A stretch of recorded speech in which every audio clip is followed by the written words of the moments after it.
জুলাই আন্দোলনের গতি কমে যায়নি।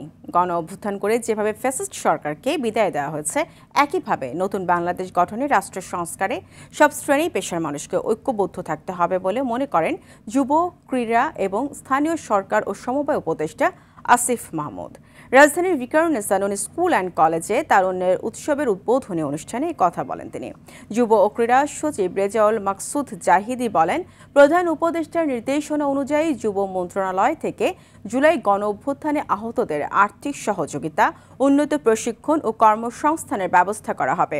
উৎসবের প্রথম দিন হ্যান্ডবল খেলা, কুচকাওয়াজ অনুষ্ঠিত হয়। এরপর তারুণ্যের মেলা ও আলোচনা সভা আয়োজন করা হয়। এই প্রজন্ম নিজেদেরকে এখন পর্যন্ত একটি অভ্যুত্থান সফল করার মাধ্যমে প্রমাণ করেছে। সামনের দিনগুলোতেও যেন এই প্রজন্ম ব্যর্থ না হয়, সেই জন্য নিজেদেরকে প্রস্তুত করতে হবে এবং ভবিষ্যৎ বাংলাদেশ গড়ার প্রত্যেকটি ধাপে দেশের প্রত্যেকটি সেক্টরে নিজেদের সাক্ষরতার ছাপ রাখতে হবে।